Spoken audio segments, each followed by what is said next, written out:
welcome everybody.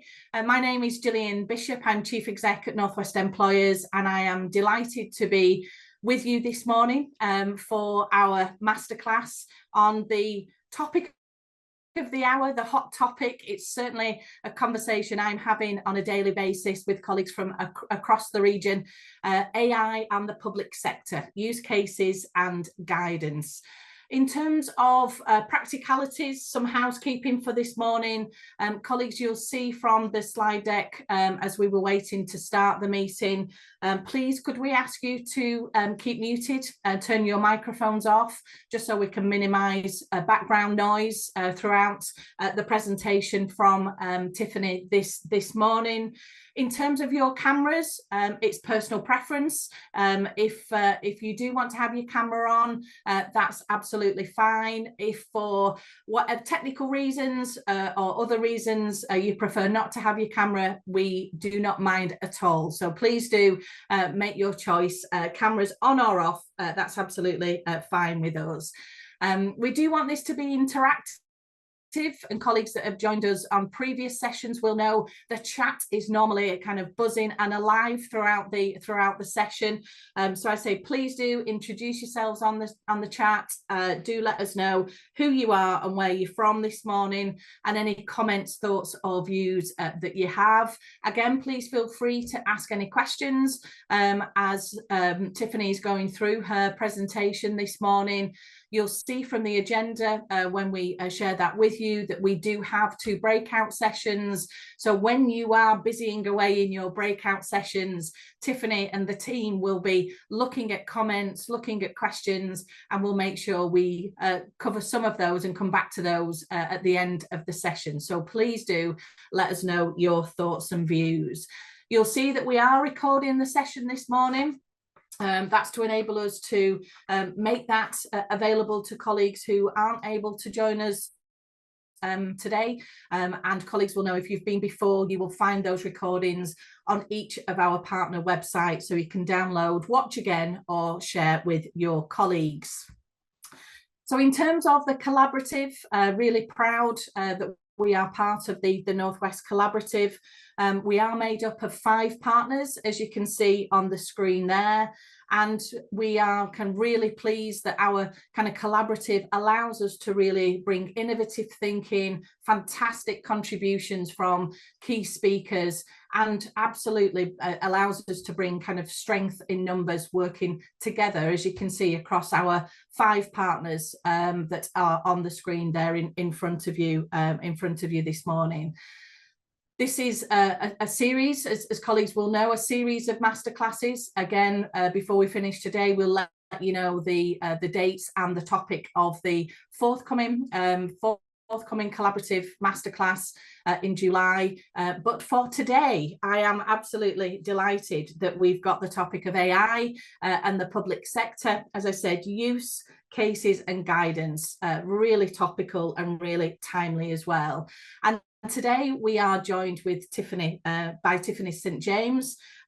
Tiffany will be helping us to gain a better understanding of how AI and how its use can impact on public service delivery, learn how these emerging technologies are already being utilised in the public sector. Again, we were talking before, we know there's lots of practice going on, lots of conversations. So how can we give you the tools, the information and the confidence to move forward on your AI journey?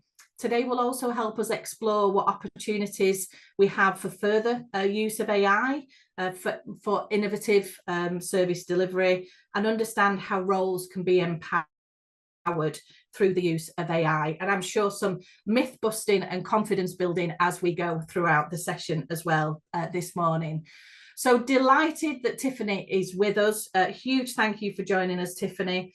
And as a way of introduction, Tiffany is an award-winning digital strategist and founder of consultancy Transmute.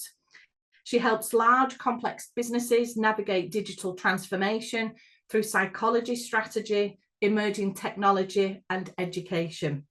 She has been recognised as one of 25 women who have changed British digital industry in the last 25 years.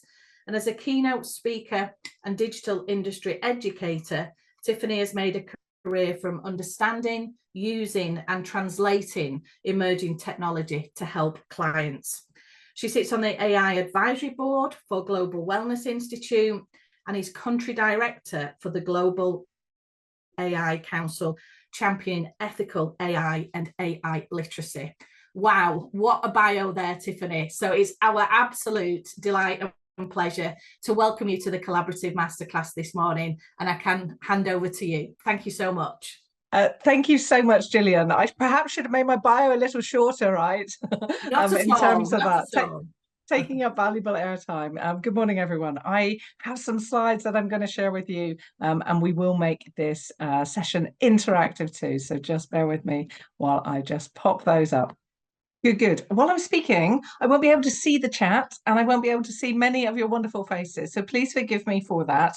But I will absolutely. We've got 2 breakout sessions within this that I will pick up and ensure that I have time to be able to look at those questions and ask as many as I can within this session.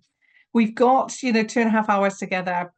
It is not going to be me talking all the way through it, rest assured. But there is some things that I want to be able to share with you as source material so that when we go into working breakout, we've got some things to be able to discuss. So I'm going to head on through and share. I hope you've got hydrated on this very warm day. And I will start with a presentation before we go into the agenda, and I'll share more then.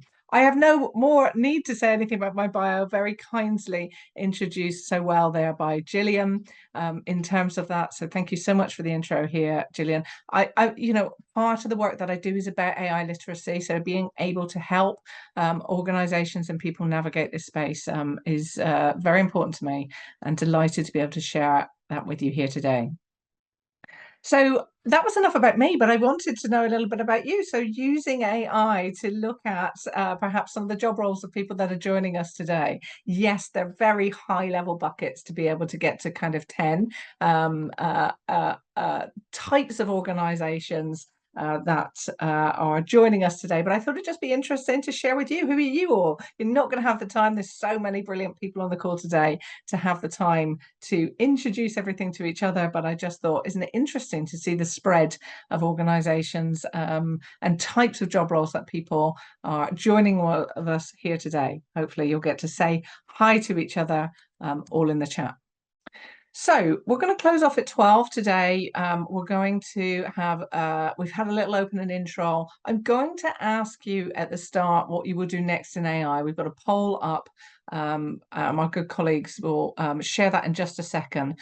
I'm going to take us into the differences between AI and generative AI. I know that a key consideration is policymaking, and not everyone has that in place yet. So we'll have a little discussion around what does that look like. I'm going to be sharing with you what business use of AI, because actually, not all the best cases are perhaps within the public sector yet, but also then look at what I've been seeing, observing, and some interesting use cases for you in the public sector. We will jump into a whiteboard I've prepared for you to then discuss the first session's content that I've put within that board. And then we'll just have a little shakedown of looking at some of those kind of key points that you had considered. So that's kind of the first part of the session. The second then goes into, let's have a look at some actual tools that people are using. So this is the kind of strategy and the principles and the process. What are people actually using, and how can we understand what is useful and interesting for the work that we do? Then we will go again into breakout and look at what's most useful for you. And then I want to have a look at what are the next steps for you in terms of AI capability. And I think it's useful to have the same poll at the end in terms of what will you do next on AI, and see the difference from what we said we might understand and what we might not understand just in the course of this session before we close out. So that's what we'll be doing today. And so delighted you could join us all here. Thank you.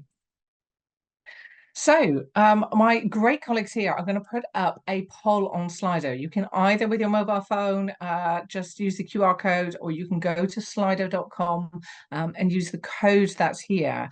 Christina, I think you're, we're going to allow people a little time, aren't we, to be able to jump into Slido to be able to use this. So the question I'm asking you here is, I understand what I will do next to further AI in my organization. And I can see, we'll just leave that open and live for a little bit. It'd be really interesting to see the difference, and you'll be able to get these figures too in terms of looking at the difference before. And I thought it'd be useful to understand perhaps whether it falls under your responsibility or not. I know it doesn't for everyone. We'll let that filter just a little second. Great, that there's a good healthy proportion of you that do know. That's good to know and understand. It's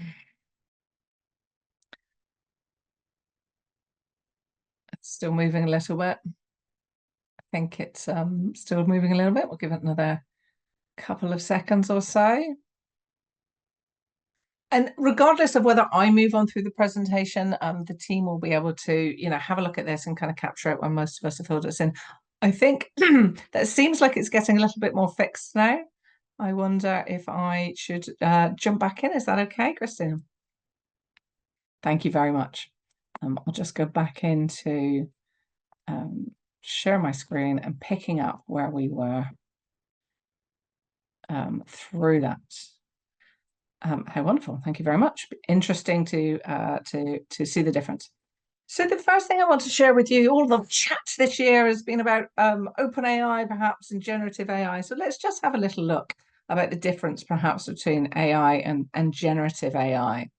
So traditional AI is focused on detecting patterns and making decisions, honing analytics, kind of classifying data, if you like. And traditional AI algorithms really process new data and they return a simple result, processing some information, giving you kind of one result back, if you like. I'd love you to pop into chat.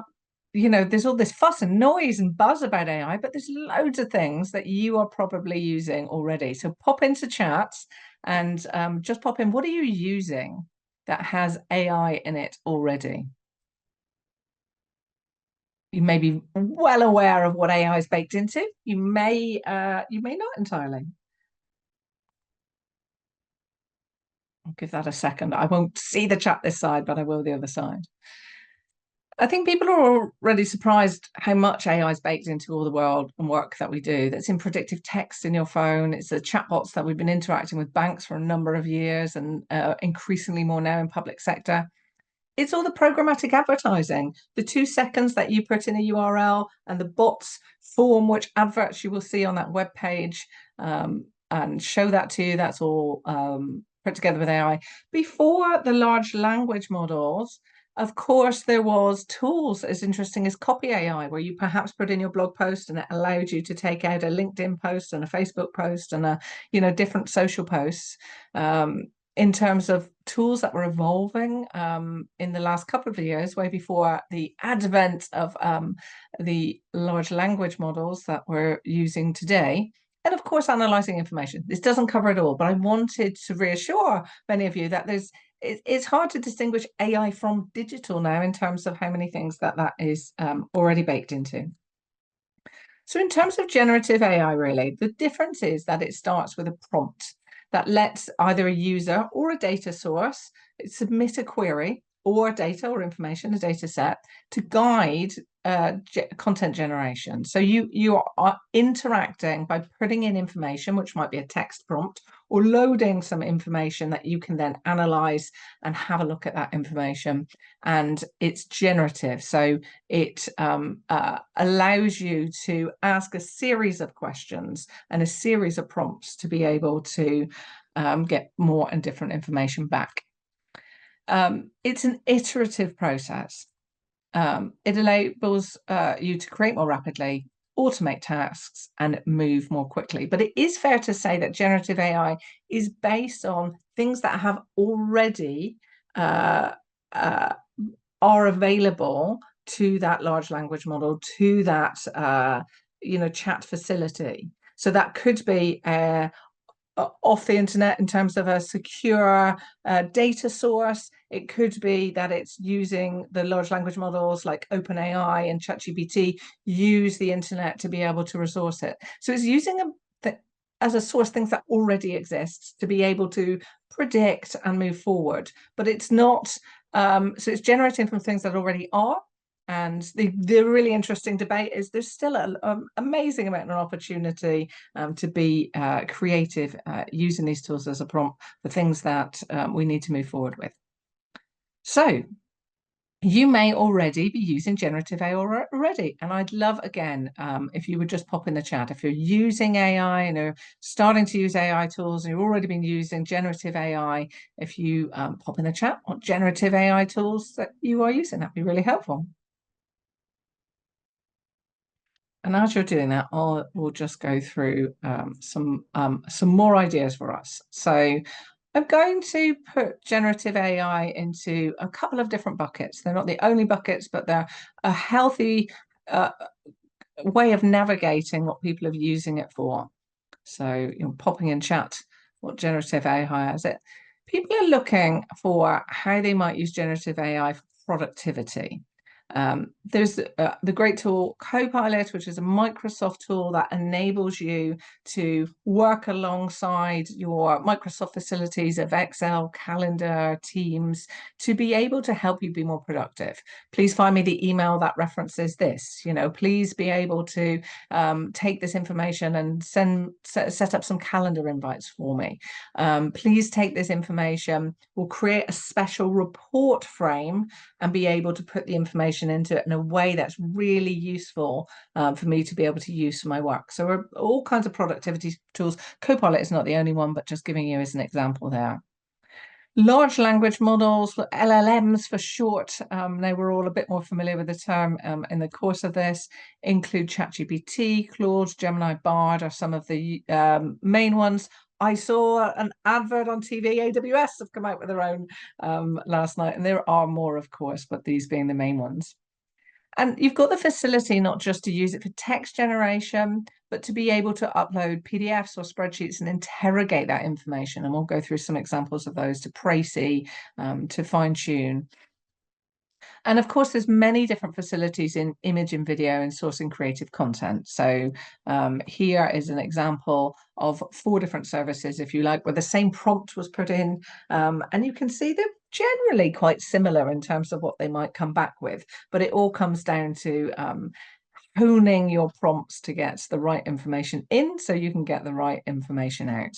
And there's many more tools, and we'll go through a few to look at those later in the second half of the session.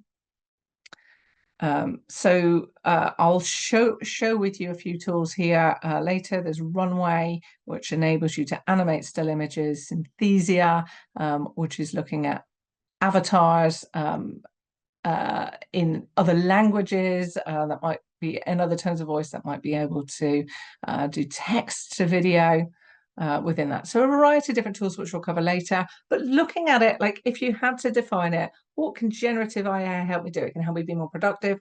It can help me do copy image prompts, sources of ideas. It can analyze documentation for me, and it actually can make more effective image and video. This is not to say we can all spot an AI image a mile off. It's not brilliant at hands. It's not brilliant at faces, but it's not about producing an AI image. What it is to perhaps animate, perhaps put contextual information over images, is where we're seeing some good fruitful uses. So I will absolutely share some of that with you a little later. Good. And then there's a couple of kind of 3 big buckets where it's looking at being really, really helpful for organizations. So I've just put a few uses here. This isn't, of course, all of the uses, because that might take longer than we have together this morning. But what is generative AI and AI helping us with language? It's helping with natural language generation and natural language processing. So from putting ideas in and being able to get that natural language response. It's looking at sentiment analysis. Who said what? How do we feel about what they might have said? You can now do speech to text and textual analysis. Summary is a very helpful tool. you've got text to speech, translation, and voice recognition. So if you look at the work that we do within public sector, you think actually, having things that are speech to text, having summarized textual documents, having perhaps translation. I know that some local borough councils have a very high rate of different ethnicities, and being able to use voice recognition and translation to be able to do that is super helpful to us. The next area, if you like, is in vision. So we have had for quite a while now emotion detection. There are interactive billboards, I think in Manchester, Media City, and on Oxford Street in London, where you can look at an advert, and with the right equipment in there, they can tell your mood, gender, race, and age approximation. So we've had emotion detection interestingly built into advertising boards for a while, and now it's starting to become more prevalent. There's a big debate of ethical AI about emotion detection in CCTV at the moment, in transport systems, which is still going on, and people are working out the right ways to be able to use that. With image analysis, computer vision is very prevalent. I've not called it out here, particularly within that, but businesses are using that to be able to look at an image and pull out information, just from that visual image. Facial recognition, movement detection, sensory data of where people are moving around a building, and how that might be helpful for flow of people within an event, or within social housing, for example, within that. There is video generation and video recognition as well, so a large area there in terms of vision. And the next one, really, we're looking at kind of predictions. So this is looking at analyzing all of those data sets, forecasting, looking at pattern recognition, the huge drive towards personalization in being able to look at automating more personalized, authentic ways of being able to communicate, and recommendations. So just some ways, not the whole ways, but it hopefully gives you kind of lists or areas that we know AI and generative AI are concentrated in. And I thought it might be useful to help in our kind of segmentation and understanding. So it's useful for us to understand how AI fits together. And there's a couple of areas here, and I'll just build those out with an image for us too. So you have automation, which is like complex tasks that can be undertaken that don't really require human interaction. And we've had that for a good while. This is digitization. And the next, if we like, is machine learning. So that's using computers to look at and solve logical patterns. And of course, then we've had generative AI, looking at generating new content based on patterns and existing data. And all of this sits within this kind of bigger bucket, if you like, in terms of our artificial intelligence. So you hear these terms in interoperability, you hear these terms and don't understand perhaps how they all fit together. And I just thought it'd be useful to look at, actually, we've had automation for a very long time. We've had machine learning. We've had this advent of generative AI as a subset of artificial intelligence. So just wanted to share that model with you. So one of the questions that I get asked all the time is about AI policy and AI in policy making. So I'll move on through this content, if I may. So I'm going to ask you here, and it was asked by Northwest employers who did a survey to their audiences. Have you started to develop internal policies about AI? And this was from a recent survey that they put together. So not to put it all in chat, if you're up for this, I'm going to ask if you have an AI policy, if you put your camera on. And if you don't have an AI policy and you already have your camera on, just to switch your camera off while we're looking at this, and then have a look around, if that's okay. And then this is not pointing fingers at anyone. This is just to get a visual identity for all of us here to look at where we are all within that area. I'll just give you a second to do that. I won't be able to see you all, but the team will, and you'll be able to see each other. And I think it's just useful to kind of understand where we all are on our journey. Everyone's on a different journey with this. So I wanted to explain why I think it's important you need an AI policy. So ChatGPT, one of the large language models that's most prevalently used, takes information from the internet, the free version, up until sort of April 2023. The paid version, more access to the internet in its current state. But it's been trained in a certain way, and it's taking things from the internet in a certain way. So we have to realize and understand that not everything on the internet is true, and therefore what it's reading and it's taking from and what it might reflect to you. You have to have data veracity. You have to look and understand what is it saying true.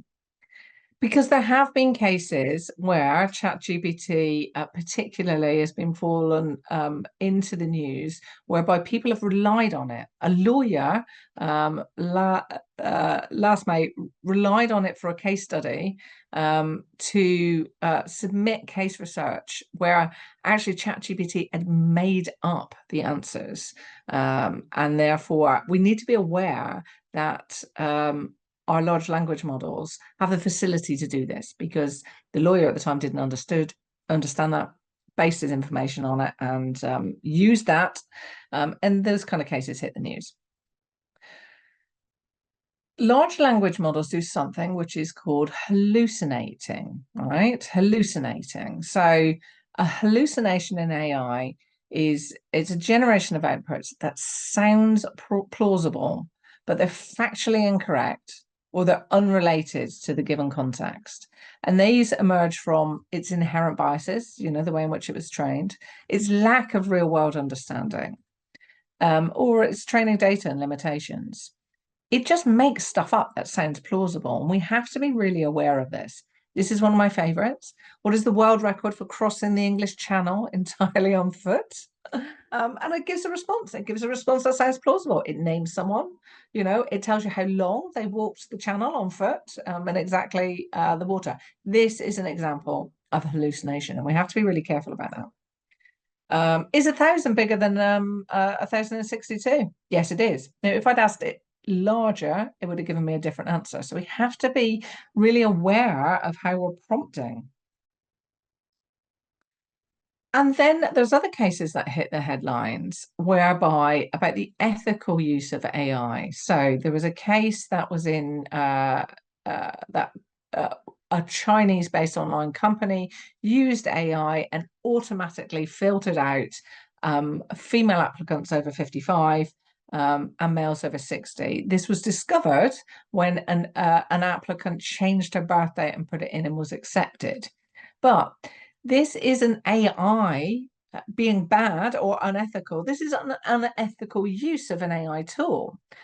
This is about your recruitment policy. This is about asking age in a recruitment process. And it's, we all need to be appropriate with the tools we're using. Sometimes it's not the tool that is biased, it's the way in which that it has been trained, but also the way in which that we might be using it. So this is all the reasons, if you like, for compelling reason to have an AI policy. And I've put links to all the cases that I'm sharing with you, and the slides will be available. So all of the larger cases that I'm sharing with you, you'll have access to. So the bigger question, of course, is the bias in models, which we won't be able to do anything about, but being appropriate ourselves is absolutely the first step. So what can we all do about hallucinations? So you can ask questions if you get data back. Are you certain about X, Y, Z? Quite often it will say, oh no, I made an error, and it will rework the data. Ask for cited resources. Sometimes it will make up cited resources as well. Click the links and make sure that that's right and appropriate. Fact check with search engines, or fact check with Google Scholar. So you maybe use it for a resource for information, but absolutely double check the resources that come out the back end of that, certainly. So I get asked all the time, what should your AI policy include? And I've given you a hit list here in the time that we've got together. More than anything, what is an AI policy? Well, we're very used to writing digital policies for all kinds of things within our organization. And AI, should you have a standalone one? I'm not sure. Perhaps you should have one built into your digital policies. It really depends on your organization ethos in terms of policy making. There are ways in which that you can talk about your purpose of it, the scope you'll use it in the business, how it's led, how you're using it ethically, and what your rules are around it. I know some organizations that say we won't use this at all. We might use this. We're experimenting with this, just to be very clear about it.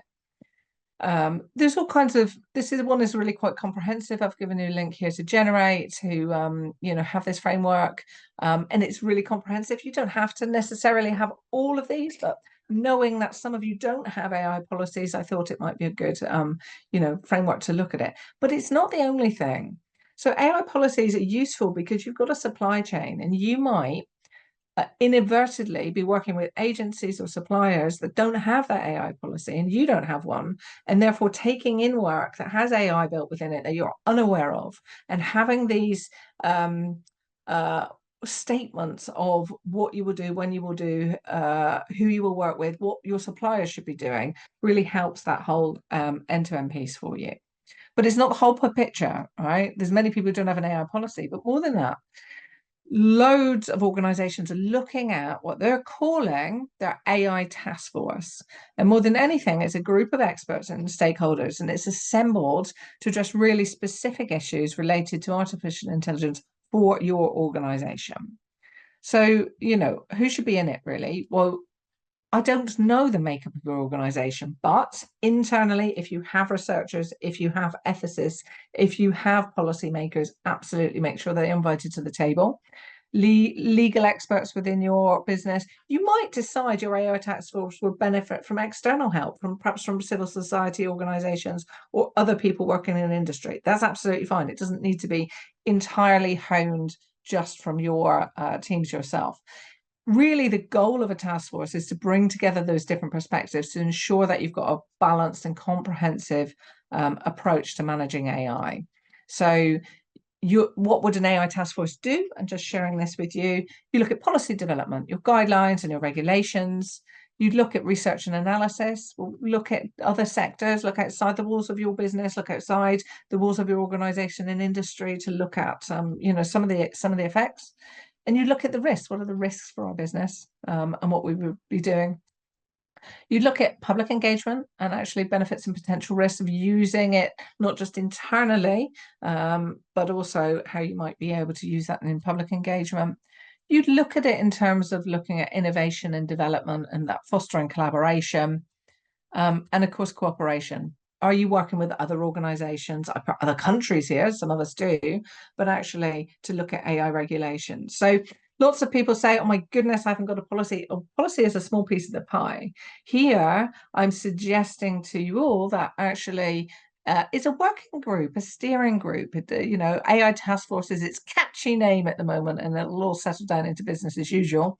But essentially, it's a group from your organization, perhaps from external too, where you're looking at its use. And I think that's a great opportunity for you and your organizations to start looking at what is your internal steering group with maybe help and support externally too. So that was a race through AI policy. Hallucinations, have a policy, but have a look at perhaps your AI task force. So I want to next go through with you AI and business use. Yes, we know that the majority of us on here are looking at things from a public sector perspective, but sometimes best practice might start within business. We'll look at that. Then I'm going to go through examples for you in public sector, and then I'll be pulling you into a breakout room, many breakout rooms for many of us on here, to have a discussion about what might be useful for your organization. So AI and business use.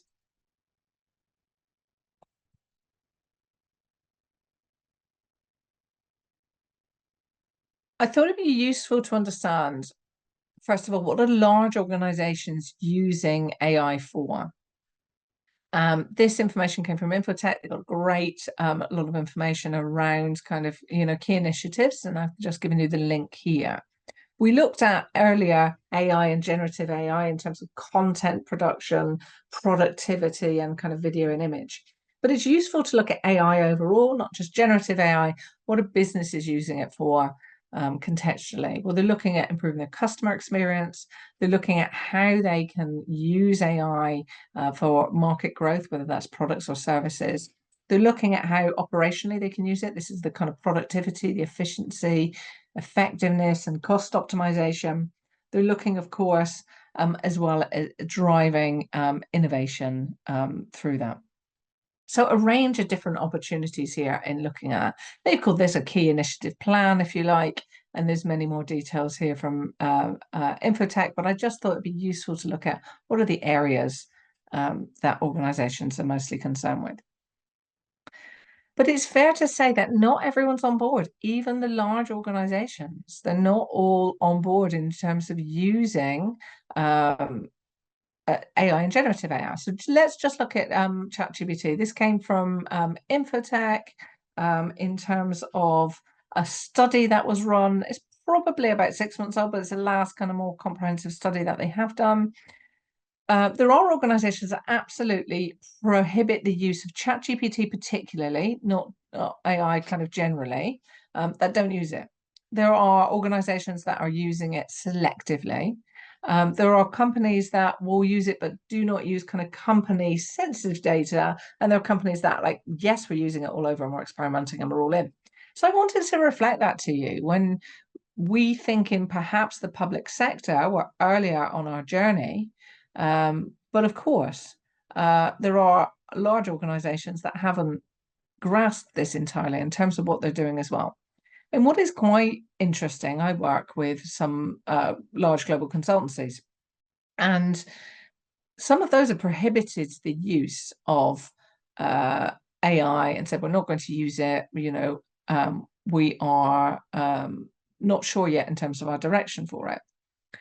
But essentially, they're starting to use tools that've got AI baked into them. So there's a really gray area from we're not using it at all to actually you're using, Descript to annotate your videos with automatic subtitles. That's got AI in it, right?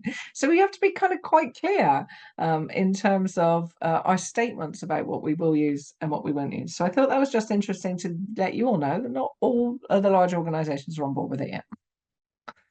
And of course, there's all kinds of different types of AI. We call it like a path to maturity, if you like, and there's a couple of examples of that in here. So if organizations are using AI, what are they using it for mostly? And the majority of it is for search engines, for speech and voice recognition, computer vision that I mentioned earlier. So looking at an image or a piece of video and being able to take information from that image or video. Predictive analytics. So it's really interesting for me. We've, jumped up and down about generative AI to see what a small proportion it is here in the focus of AI and how people are using that. So you can have, again, full links to the resource in this, but just useful in terms of what they're using it for. And then where do they think they're going to get the highest returns from? So where a business is looking at actually AI, to have the highest return for them: predictive analytics, search engines, and computer vision. Interestingly enough, generative AI is an even smaller percentage here. So while all the noise, fuss, buzz, and interest this year particularly has been around generative AI, is interesting to see, isn't it? Actually, companies aren't seeing a return on investment for it and are focusing on many other ways of using AI. And I just thought that'd be useful for yourselves here to look at how organizations are using it. So from this large study, both in 2023 and 2024, organizations were asking a fairly decent amount of those organizations to make it a viable survey. What are your business drivers of an organization's AI strategy?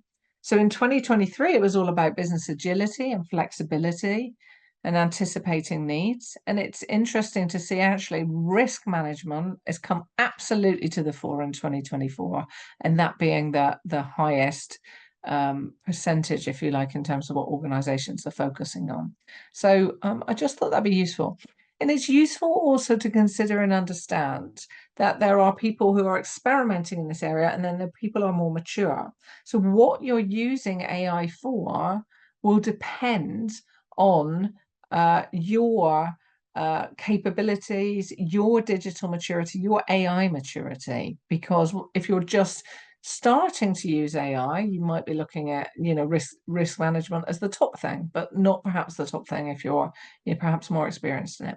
So the full link to the kind of survey is here, but I just wanted to reflect that in no more than those terms to look at how a business is starting to use it and what's important to them.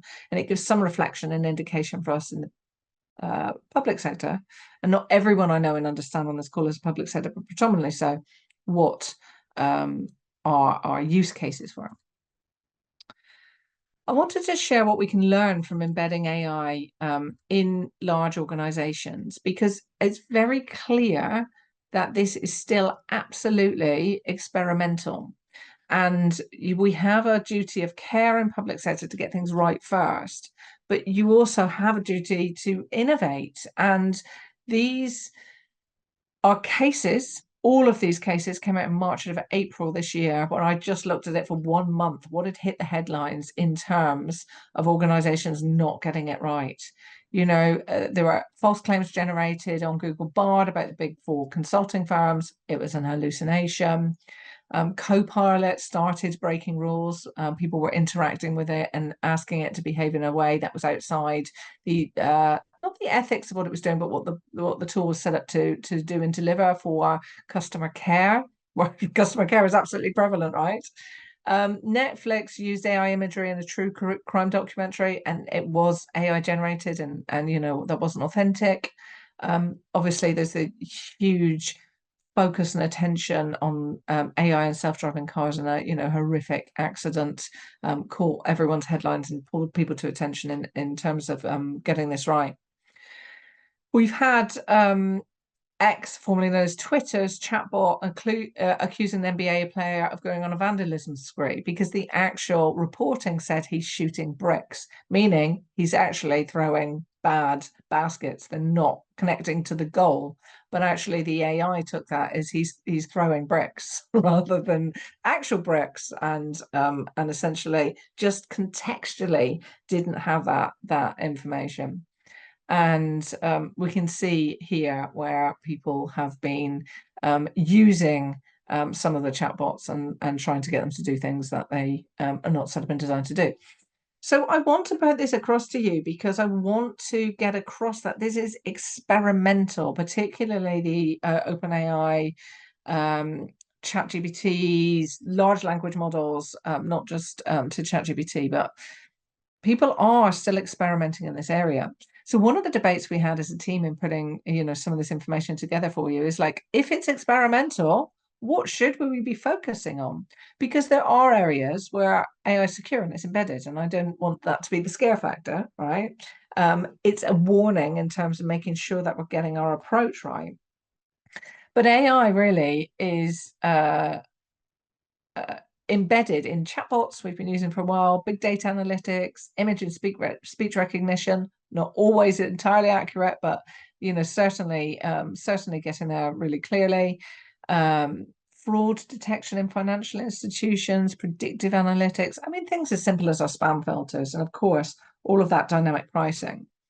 But it's experimental when we're looking at large language models and generative AI and image manipulation, AI and emotion, medical trials and autonomous vehicles are key areas of sensitivity, and we need to be aware. But knowing where it is developing enables you to approach it as an experiment. So I just wanted to reassure you that there are some areas that is working incredibly well, and there are some areas that it is experimental. And this is all part, of course, isn't it, of our own AI journey. Good. Wow, that's business and how it's being used, which brings me neatly onto some good examples for you of public sector and AI before we get into more discussion together. So, where do you know that it's being already used? You may be using it intrinsically yourself. You may have come across different examples. You know, feel free to share your knowledge with your peers and colleagues here in the chat. If you're using it already, we'd love to know and understand that. We'd love you to be able to, you know, share that in the chat. But I wanted to share with you examples that have particularly caught our eye and give you a broader range of different examples for you. So we've talked about programmatic advertising, of course, in terms of AI understanding just about what you're about to search for and having those ads served up on the web. But you've got the opportunity with programmatic advertising, and I've used here digital out of home displays rather than our web browsing. But programmatic is social media advertising. It is the old version of banner ads, of display advertising on websites. It's digital out of home advertising. So you've got the opportunity to look at the frequency of message, the demographic of people, the sites to, if it's digital out of home, to target with AI in terms of programmatic messaging. And as I mentioned earlier, digital out of home interactive billboards have grown up so much that actually people looking at them can tell in certain instances that your age, mood, gender from this. Mood, I think, is really interesting. If I am walking along the street and I'm grumpy and I get shown a holiday ad, is that going to make me grumpier or happier? I'm not sure. Jury's out, right? We've got a long way to go to understanding that emotion is a very personal attribute to be able to then start measuring with air about what causes the different emotions in ourselves through our own beliefs and values and experiences. So I'm hearing a little bit of noise just on the background, so I'm going to encourage those of you who may have joined us a little bit later, if we can have mics on mute. Thanks so much. Good. We're very familiar, I think, with chatbots. We've been using them for years, like I said, in our banking system. I wanted to introduce you to a couple of real case studies here, and I've given more links here. Leeds have been using a live chatbot service, and I love the fact that there's a real ROI for them. They have moved from phone to web chat, and they have identified £18,000 worth of savings over 8 months. So there's some real benefits in terms of looking at actually, let's look at digitalization of some of our services, not all of them. Let's look at that kind of cost benefit analysis to be able to do it. So one example of that, we're quite familiar with chatbots, but a really lovely use case that we've seen as well is in Scotland. There was a really high risk of suicide in one particular town, and they actually used these facilities in terms of being able to have these interactive posters, if you like, around where people can chat through text and through the QR code. This one particularly was focused on suicide prevention, and the incredible ROI in terms of this, that they consider 22 suicides were prevented by having chatbots on the physical object. They've seen a 33% decrease borough-wide in the course of a year. Now, this facility to have, digital information out around in certain places, I think is really interesting. So this one, really noble cause in terms of looking at suicide prevention, but also you can use this in terms of placemaking. So this particular facility, there's an organisation called Hello Lamppost, and I put the link in here, and they have been using it with statues or building sites and billboards. And what's going on here? And people can interact and understand it, the place that they come across that digital signage. So I thought that was kind of an interesting example of looking at the facility to place the information, to jump into a chatbot, to jump into that automated facility out where it's needed in the local area. We know, of course, that through the great use of camera and camera work and detection, there's been a rise in smart crossing. Both Liverpool and Chiswick have been trialling smart crossings at real instant hotspots. And a smart crossing uses the cameras, the lights, and digital flooring to be able to stop traffic, to widen the space of opportunity for people to cross. If a child on a ball falls into the road, it highlights the area digitally to stop traffic around that. And it's just interesting to look at actually looking at real-time sensory data and real-time feedback to be able to do that. We don't all have the opportunity to implement this, but we're talking AI in just the wider sense here. So I thought it'd be useful to show where it's being based in sensory data in infrastructure. We've talked a little bit about AI and data analysis, and there was a really great case from Westminster City Council that was used during COVID. Westminster have an internal research and insight team, and they use Casey data. And Casey data is like throwaway mobile phone data. It's anonymized, so you're not going to be able to tell a single individual from it, but it is information about how people are moving around a part of the city. They combine that with the Acorn data, which is a classification of residential neighbourhoods, and it's the way that the majority of certainly London boroughs, and I imagine further afield, classify their neighbourhoods into, by postcode, into classifications that tell you a little bit more about the type of people that might live within that identity. And they realised that when we were in the 1 hour only lockdown, there were people who were not social distancing and out for many more hours than their 1 hour a day. Now, they're not targeting those people individually. That's inauthentic and it's kind of unethical. And the data they had wouldn't be able to identify anyone. But they did identify that there were 2 types of people who were most likely not to be in their homes for an hour a day. And then with that, they were able to look at targeted social media advertising, not directly to people, but within those areas that focused on older people and struggling estates, which were the 2 classifications that were identified. So using analytics and using data really well gives you the opportunity to be able to look at, actually, how can we use this information to look at civic contingency, look at getting messages out to the right demographics of people, to not everyone, but certain demographics. And I thought that was a really interesting data use case used within a local authority. But there are many, many local authorities, and forgive me, if you are here and you're part of public sector and I am not yet showcasing your wonderful AI opportunities that you've been stuck into, again, do put it on the chat and we'll pick those up too. I came across Swindon Council. They had a great presentation at the OTA earlier this year, sharing actually how they're using AI to help people with learning disabilities. So they're actually using generative AI to produce documentation in easy read formats to be able to help certain demographics of them to understand information. And a really good use case here using generative AI particularly that I wanted to share with you. I know that Derby City Council are doing some really interesting work in using a version of Copilot. So Copilot is a Microsoft productivity tool that we looked at. They're working in partnership with ICS.ai, and they've integrated facilities to be able to look at 2 AI assistants. They've done it within housing.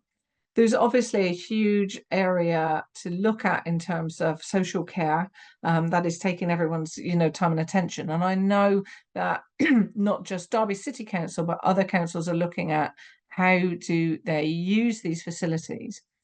And what it amounts to is being able to create really interesting frames of which, when you're putting textual information, it can be put into a way that it's framed that it's for reports, perhaps for social care workers, but it's in a safe environment, and it's not putting that information into an open AI. It's not putting that information into a open internet provision. It's doing it within a resource that can filter it and summarize it appropriately, that is off the open system. And that's what lots of organizations are looking at, the front end. They're using the kind of back end of some of these tools to do the processing in a safe way, and we all have to kind of evaluate which are the best tools for us to be able to use that, but that is seems to be saving a lot of time and a lot of effort. So really great case studies here. They're doing a lot of work,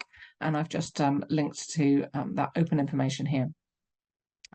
I thought it was super interesting to have a look at prediction. We said that AI is great at prediction and analytics. So Westco, they're the trading arm of Westminster City Council, a comms agency for social good.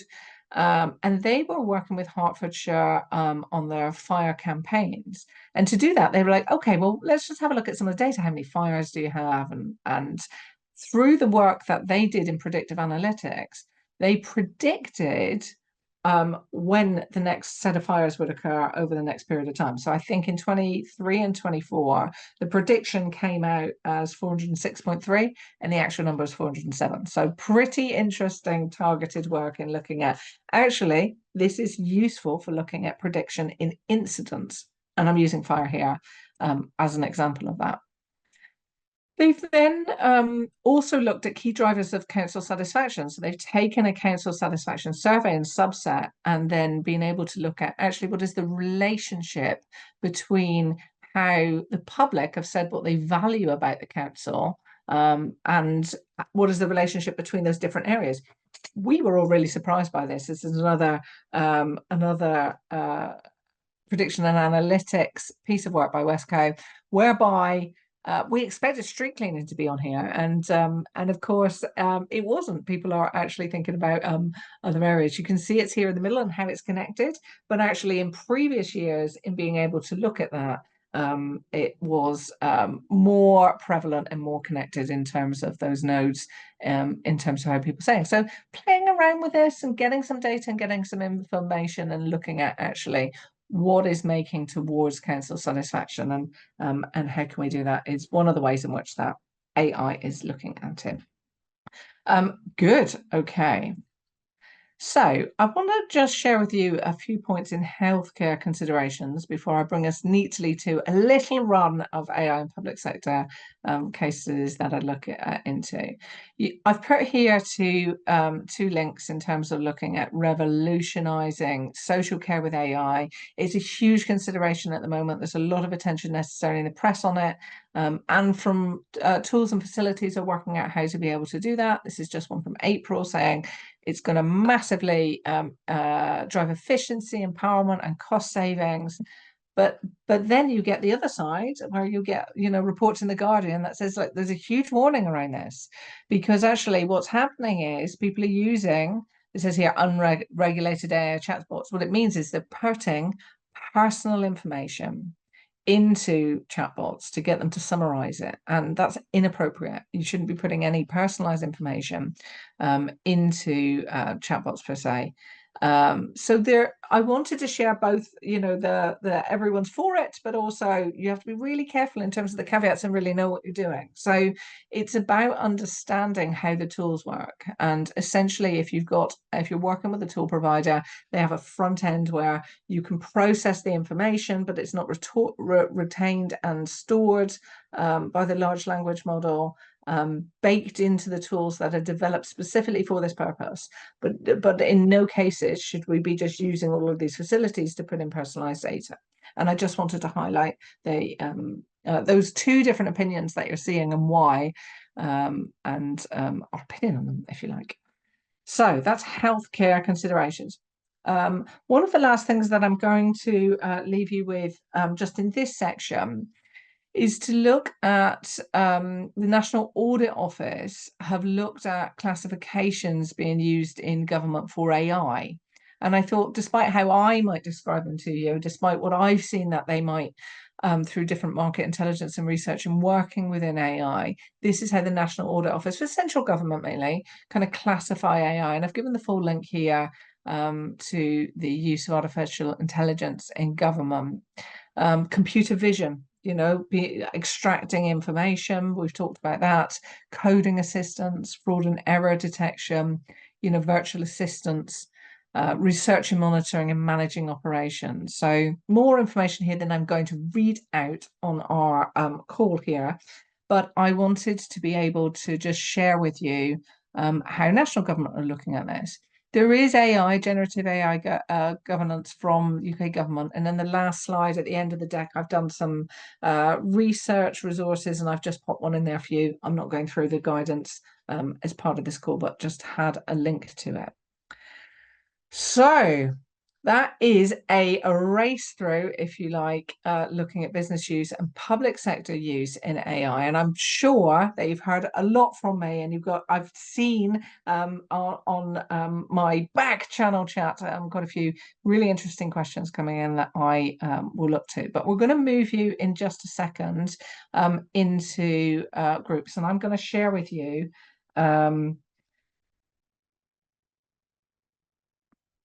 just a little bit in terms of how I'm going to kind of brief in how we're going to do that. So we are. I'm kindly very supported by Northwest Employers here, a great team supporting us, and they are going to, in a moment, move you into teams of 10 because you've got a ability to be able to, have that kind of discussion. We've got around 90 people of you on the call, so you're going to be in sort of nine teams of 10. When you're moved to your breakout room, and we're not going to do that just yet, you're going to have a number of the breakout room. When you get in, that number might disappear. So please remember your number of your breakout room. This is your team number, if you like, and we'll keep it for this section and the next session. So I've prepared a digital whiteboard for this session. I've used the facility Miro. Some of you might be really familiar with Miro, and some of you might not be familiar with the tool. What I've done is, the majority of the materials that I've talked through the session, I've copied them there as images, because what I'm going to ask you to consider is what is most important for you to look at next in your organization. And I've talked for a load of things and you don't have that material. So I've copied the images into the whiteboard, and you'll have a discussion within your team of 10. What I'd like you to be able to do is to look at what is most important for you in your organization. If you can, please do comment on your team board. So in the Miro board, if you like, we've got a team number. I'm being shared that you're in teams of 9 now, which is absolutely fine. Don't be waiting for your 10th person if we're just in a team of 9. And to be able to comment on that board. If there's no one in your team that's very comfortable with Miro, and you just want to have a team discussion and then want to come back and just pop in the chat, what you're looking at. You don't have to agree with each other. This is just a way to help embed some of the information that I've been sharing for you to talk to other colleagues, for you to understand what might be important for you in your organization. Hello, I think everyone's back with us now. I hope you found that useful, interesting. I know that one or two of you weren't as familiar with Miro or had a bit of issues, and some of you had that, the wheel going around, not being able to get back in. So apologies for that. I can see some of you leapt in and, put some of those things together in terms of being able to look at that. More than anything, it was an opportunity for you all to have a discussion with each other and to identify things for yourself. I look at when I put a workshop together like this in training design, and in training design, you're not learning it by just listening to me, but it's actually the activation of it. So some way of being able to think about some of the things that I've said and look at how that they might apply to you really helps to embed that. So I just want to say a huge thank you to getting stuck into the debate. We've got a few minutes and we're going to look at some of the things that some of you were putting up. If you didn't get an opportunity to put up what you thought might be useful for you and your organization and you want to pop it into chat because the board facility didn't work for you, please feel free to do so. I think it would just be useful and interesting for everyone. But just, I think you were so busy putting together all of your own work that you might not have had the opportunity to visit other teams to have a look and see how they are looking at their work. So I was looking here while we were on the break, as well as some of the questions that came through, and thought, well, that's quite interesting, isn't it? Quite a few of you have said, actually, one of the things I'm going to do is go back to my organization and look at who's using it for what at the moment, because I think that's interesting. Some of our organizations that we all work within have many different elements, and there probably is AI being used a variety over your organizations. But essentially getting that understanding of who's using it in the organization. A few of you said that, so I thought that was really interesting. There's a few comments here in terms of looking at it for big data or predictive analytics, digital customer engagement, and we're going to come on to some tools now that might be able to help and assist you with just that, considering whether you've got your right AI policy, looking at it responsively, in sort of data and privacy. Really interesting kind of points of view here. And I thought just useful that you can all see and share exactly how you might be using it. Just scrolled my screen around here in terms of looking at it, again, in terms of policy, looking at passwords, looking at data literacy and digital inclusivity, looking at your steering group. Yeah, I think that's absolutely right to be able to do that. Consideration of digital and poverty age-related connectivity is always an absolute key concern. I was part of the team that started DirectGov, the precursor to gov.uk, and looking at when we're digitizing services, that we must be making sure that we are inclusive to people who are using our services is absolutely kind of key and critical of that. So yeah, some really great points here. I hope that you found it useful to have a discussion, useful to pop your posts here, but also as a resource for you. I think Miro has changed the facility that you're not going to have access to the board forever, but we can always take an image of it as an addendum to the information that will be coming back out to you as a result of this. So we've got a snapshot, at least, of the things that you're looking at that would be important for your organisation, and understand how that is for other organisations too. So I'm not going to go into it in any more detail. I think you'll have access to this. Miro have set the terms in sort of 24 or 48 hours. But like I said, post session, we'll take a screen grab of it for you and then serve that back out to you. We can absolutely export it as a PDF to be able to do that to you too. Joelle, what a great idea. Thank you very much. I'll make a note of that. Good. I haven't had the chance to look at all of your questions, but I do know that the team have very kindly sort of put one or two into our back channel, and I'll just pick up one and address it now, and then we'll have a little bit more time for questions. And team, I'm going to ask that over the course of the next session, if you can pop a few of the most kind of pertinent, kind of frequently asked questions into our back channel, and I'll pick them up at the end. But there was a key consideration here, and I'll just go through to the question in terms of looking at, Lisa, you kindly asked, is there a risk of large rise in unemployment and subsequently social decline as a result based on jobs being replaced by AI? Great question, Lisa. Thank you for putting that in. And a really pertinent question, and I'm not going to be able to give you a definitive answer in that, of course, because I don't actually purport myself to be in the futurologist camp where people look at these kind of predictions and then never get called to account of whether they come true or not. So we do know a couple of things. We do know that actually there is a consideration that the jobs most likely to be affected affect women conversely more than men, particularly in the UK or Western societies, because they're the heavier demographic that are in clerical or administrative jobs. So that there is enough research out there to say actually that's the type of demographic and the type of jobs that will be most affected by this. I was sharing with the team during the break, I work with a brilliant AI strategist, James Poulter, whose strapline on LinkedIn is AI won't replace your job, but someone using AI will, and kind of purporting that actually getting ahead and using AI and AI literacy will help. We believe as strategists and digital strategists that AI and humans is better than AI on its own, and perhaps better supported than, you know, productivity certainly than humans have been able to do on their own.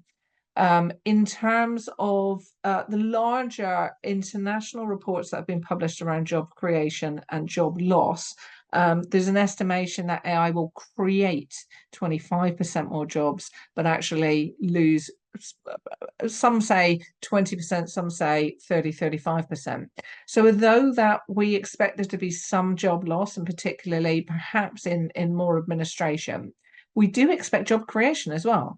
I mean, at one point in my career, I was the head of social media for the UK government. Now, that job never existed when I was young, and that was a wave of digital facility that came in my tenure in my work, in my working life. So we do expect that actually it's moving towards perhaps creating jobs as well. I can see some of the comments coming in about this, but not necessarily all of them. But I wanted to speak to that particularly. What I will do is, if there's any response to what I've got to say, and I just saw one there pop up about adult social care, I will look at those when we go into the end of the next session in the next break as well. Thank you very much for asking questions. Please do ask some more. I will pick up as many as I can at the end of the session. We'll go into the second session where we're looking more at AI tools and what might be right and appropriate for you. So bear with me and I'll just pull up my deck again. Good.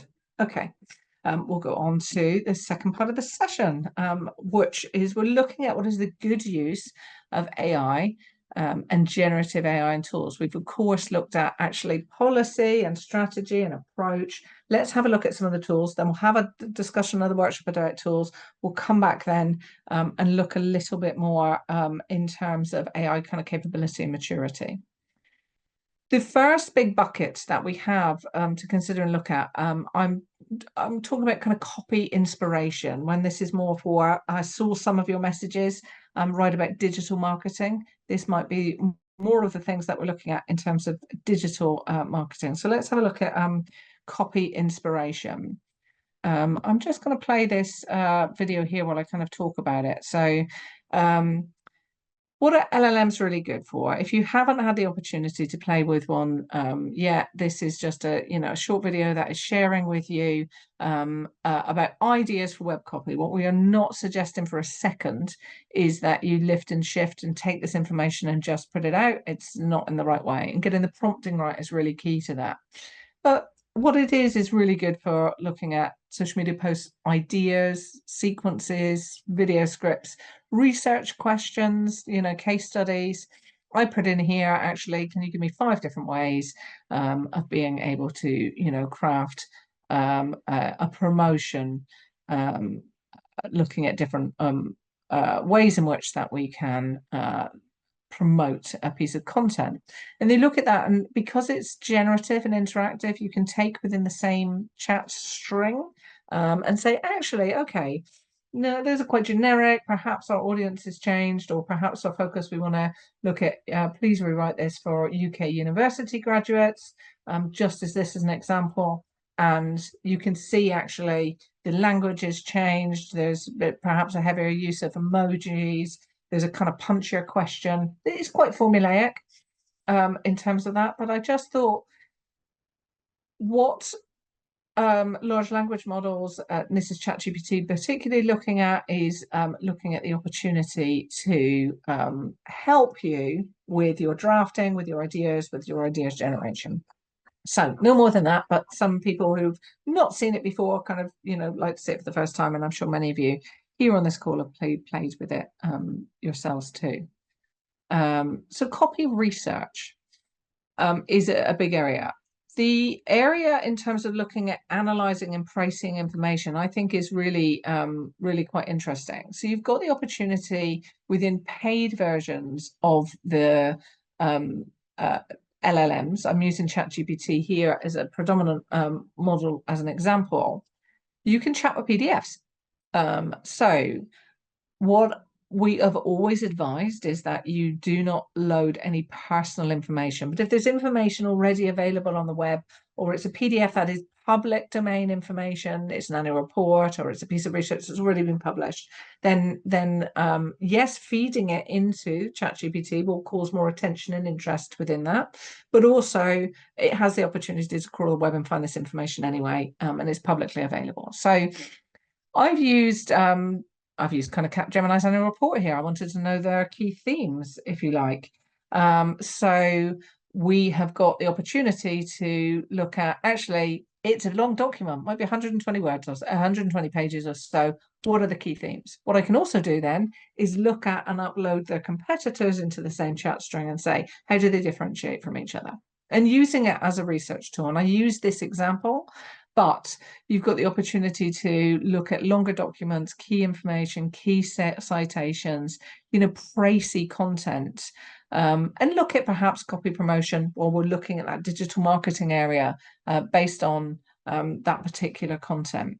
So if you weren't aware of the opportunity to interact and chat and ask questions of documentation, or a series of documentation to get the information that you need, you're able to do that here. I was running a Web3 and AI masterclass for a series of agencies through 2023. A brilliant agency there said, actually, I uploaded, got it to look at the 100 best performing videos on YouTube, and I wanted to know exactly what the titles were so that we can start to look at why they were best performing. Did the titles grab people's attention? Can we use it? All different types of ways of being able to précis information. So that is chatting on PDFs. You can upload several long documents and look at what they agree on and, you know, perhaps how they differ. So a bit of a research tool for you. You've got the ability to chat with spreadsheets. In ChatGPT particularly, there is a service called Data Analysis that allows you to add any types of files and then to be able to analyze them. Again, no personal information in them whatsoever, but interesting in terms of spreadsheets to be able to do that smart data and analysis here. Here's a great example that Generate used. They're looking for a machine learning job applicants. I think they had 230 people apply. There's a serious amount of work in terms of any of you here looking at recruitment to get through that amount of data. So what they did do was do another kind of questionnaire that they served and got that information. They have to risk putting any information up onto the web. So you can imagine if you've got a spreadsheet of your candidate name, you know, details about them, but really you're just after looking at particular aspects of their experience. You'd copy that, you'd put like candidate 1 to 250, you would take their names out, you would take out their LinkedIn profile from that, like the personal information. You're just left with their experience then. And then you can start to ask questions of your spreadsheets and interrogate it. I am looking for who's got the most experience within this, and you know, who has got the experience of this and this, to be able to combine those together to be able to look at particularly aspects that you're trying to find. So I just thought it'd be useful to know and understand. This is a recruitment example, but essentially you've got the ability to do this with all kinds of information as long as it's not got personal data. I know digital agencies are using it to mine their advertising data to find out which is the best performing adverts, which are the best performing and spend that they can have across different categories. So that's a great way of being able to use that facility, if you like, within here. Bear with me one second. There's some caveats in using that. I can't highlight enough. Be careful with sensitive data. Do not upload personal data. Anonymize personal data and keep a copy, and upload only anonymized data. So that's a little bit in terms of like copy, a little bit in terms of, you know, PDFs and research interrogation, a little bit of use of kind of Excel. If you've got Copilot, you can be able to use these Copilot tools to be able to help navigate this, but not all of us do. So there's other facilities to be able to do that. We'll have a little bit about examples in productive Webflow. We mentioned Microsoft Copilot, and it's therefore Copilot is the AI facility that works with a suite of Microsoft tools. So if you have Teams, and there you have PowerPoint and Excel and Word, your calendar and everything kind of baked into Teams, it's the tool that enables you to navigate across those different facilities to help you make better productivity. The Microsoft adverts around this at the moment saying, don't you think I can't be in 3 meetings at once? Watch me, which I don't wholly agree with. I don't think we should be asking people to be in 3 meetings at once just because you have the facility to do so, being powered by Copilot. For me, this is more about actually, can you search my email? Can you find this particular piece of information? Can you help me more productive by syncing this with my calendar? I'm going to have meet this person. Can you put in their last 3 emails into the calendar invite so I know what our topics are? It's that kind of productivity, if you like, in terms of that. And then people are using the Copilot facility, as we saw with Derby County City Council, to be able to use the facility in a specific tool to be able to extract and have a safe way of interacting with information. So productivity, there's hundreds of thousands of productivity tools, and our job, of course, is to navigate which is most useful for them.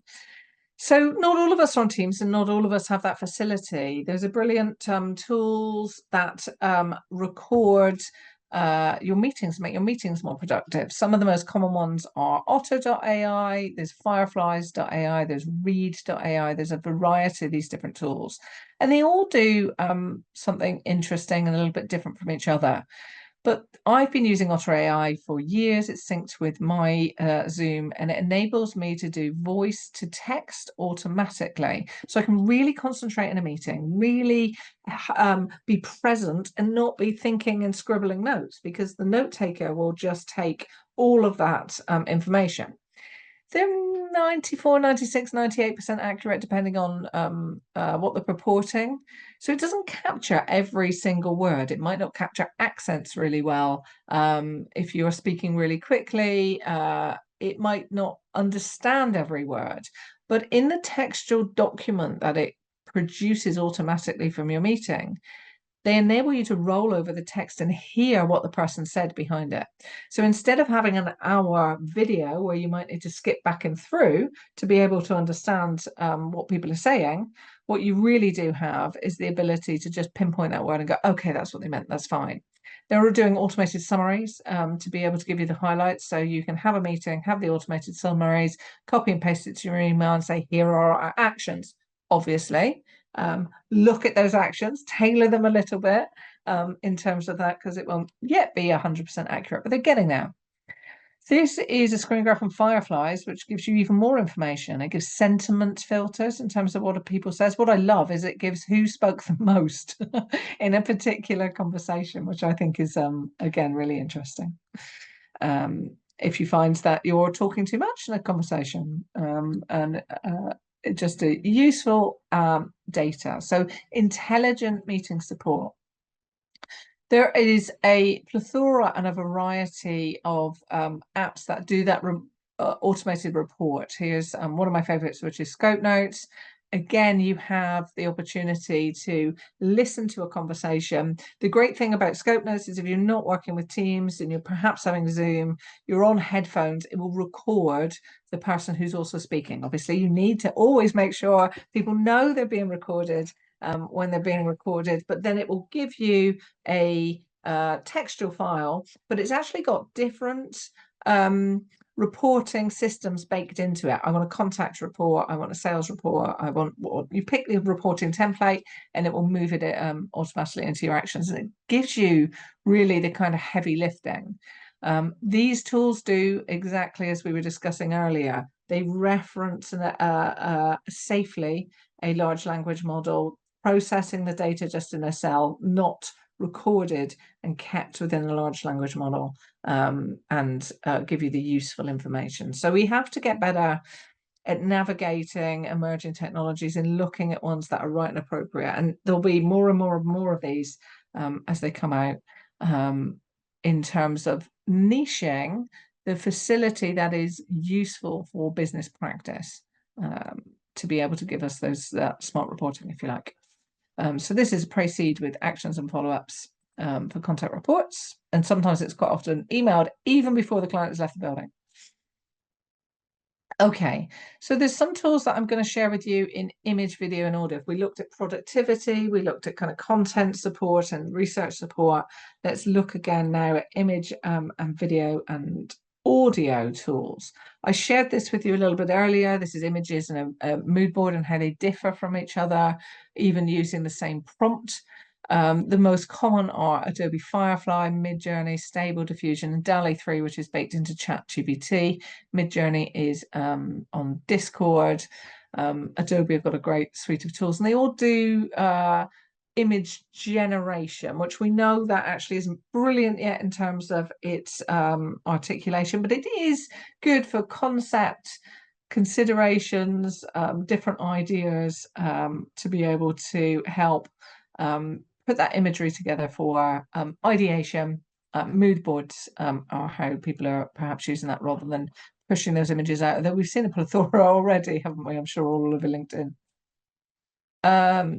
So what is quite interesting is there is a variety of different images. This is a little video. I'm going to move my bar from Zoom, which might mean I need to restart my PowerPoint after this so I can get to the video. It's just placed over there. And I'll just talk through it as we're going. So this is Runway, is a tool where it animates through AI whatever you color in, if you like. So you can see it's coloring in here, motion brush it's called, and what's interesting is humans were programmed to see moving images. It's the reason that it's kept us alive for hundreds of thousands of years. Something moving will catch our attention. It can generate words across people's imagery, if you like it. This is Stable Diffusion, and it's making a still image move a little bit, making motion in popular memes, that never was that motion there before, but by just highlighting it. You've got Midjourney working with Stable Diffusion to create different videos. This video creatable runway was just still images. It works well on hair, a little bit on water. They've put them together to make a whole video where it was just a series of 10 still images, being able to kind of animate certain bits of that now, looking quite elegant in all the same tone and theme, if you like. So just runs through, I've got about kind of 10 of these different examples, if you like. So animating still cartoons and memes in that. But actually, whole video generation, it's great when it's otherworldly things, which AI is particularly very good at.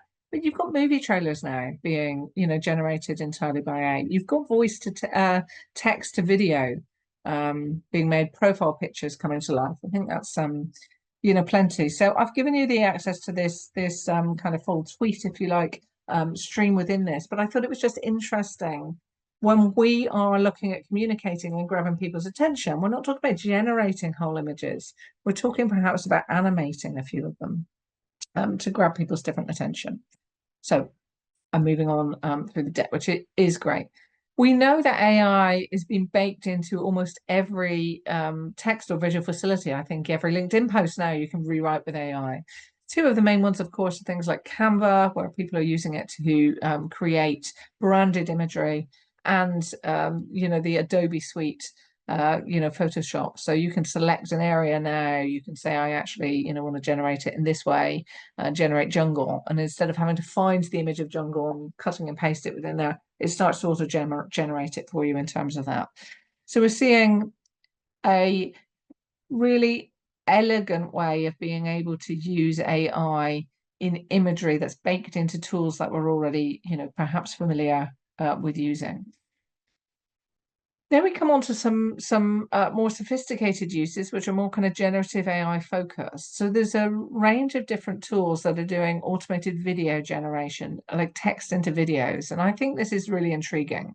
So this is one, Synthesia, where you can make an AI avatar. So you can pick an image of someone, and then you can put in some text that you want that synthetically generated human being to be able to say and do, and or not do, but just to be able to say it, rather.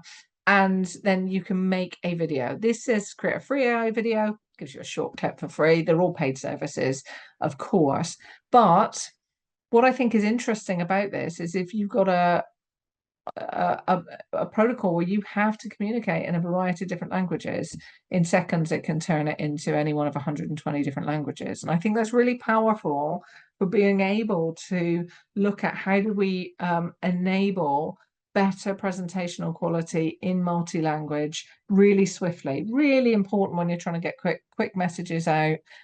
Really important if you're doing anything in terms of crisis or civic contingency, to be able to have that translation in terms of languages. So there'll be loads of these, and we're waiting, all fingers crossed, for Sora to come out, which is image to text to video. This is text to video, but it's presentational content. 11 Labs do this as well, but I just thought it'd be useful to show you this one here. One of my favorite tools is Descript. So I will play it without sound within this, but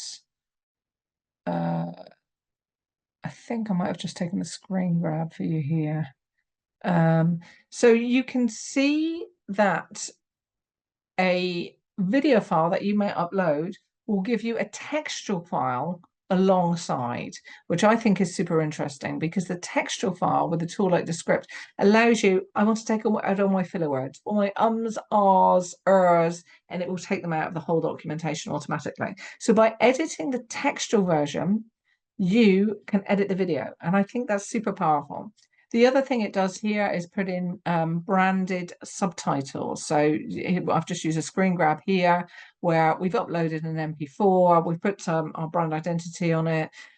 We have automatically done the subtitles, which you can change if it's not picked it up exactly right.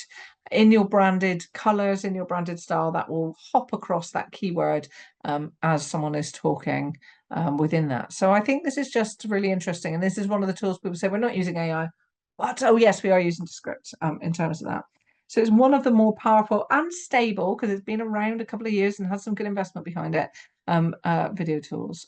Any of the tools that I am sharing with you, I don't have any interest in, but I just want to be able to share things that we're using and seeing and we think are useful and interesting for you to consider. So textual editing documents, uploading an MP4 or a video file to give you that text document, and automatic subtitles, I think is really powering up people's video and presentational content. We looked a little bit at real-time translation with Synthesia, and I thought it would just be useful to say it's not the only tool to be able to do that, and you don't need a synthetic human. Google Translate do this really well. Microsoft have got a really good translator, and then there's 4 or 5 other tools. iTranslate, Say Hi, Papago, DeepL, and Reverso. So I'm not going to say any more than these tools. I'm leaving it here for you. You'll get the slides, but if you're looking at real-time translation, work out the tools that are best for you, and knowing which are the kind of key tools that do that is a step ahead. So no worries in terms of that. I'll share with you a few more opportunities in tools before we get to share what we think might be useful for each other. I want to talk a little bit about spatial interaction. So there's a fantastic tool called Beam. There's a few tools on the market called Beam. Some are with ease and some are without ease. This is definitely one with an E. This allows you to be able to have other people that are you want to talk to really beamed through your own mobile phone or your own tablet or your own desktop into the space that you are currently using, to be able to look and talk to their their avatar, if you like. It's not a video of them, and to discuss things and to play with digital objects in your physical space, but with their digital interactivity into it. Sounds complex. The team at St. Bart's were using this and then kindly showcased it to me when it first came over to the UK. There's a brilliant digital surgeon, Professor Shafi Ahmed, that teaches surgery in the metaverse, and he introduced me to this tool, and he's working at a team at St. Bart's where they're all located in different hospitals or different parts of the home where they might have been working from home that day, and he can get the whole team together and then drop in perhaps a human body model and actually then explain that. I was sat in my living room in Hove.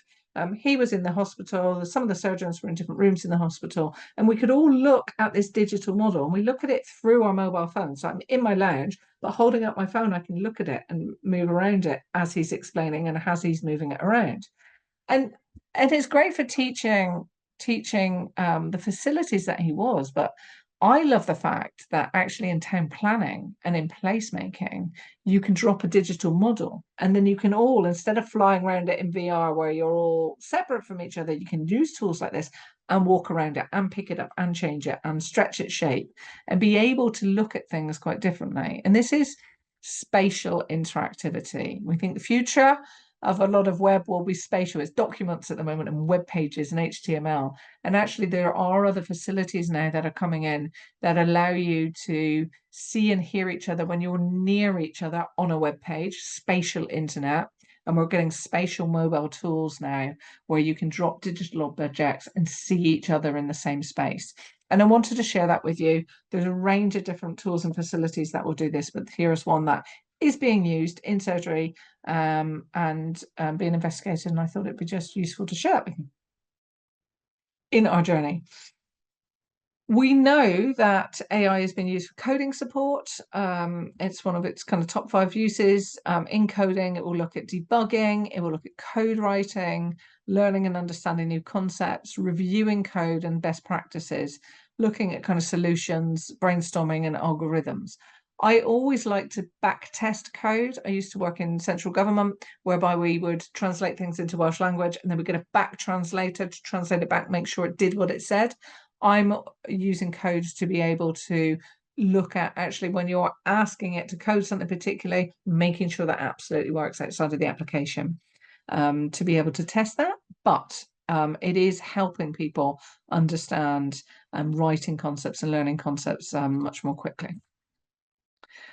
it's useful for us to understand different plugins. There's a whole apps market now being driven around large language models. So I think here, again, I'll play this short video. This, again, in ChatGPT, you've got an area here called Explore. You click on that and you have a variety of other GPTs that are made. So DALL-E is obviously the image functionality, but here ChatGPT have made different GPTs around particular things.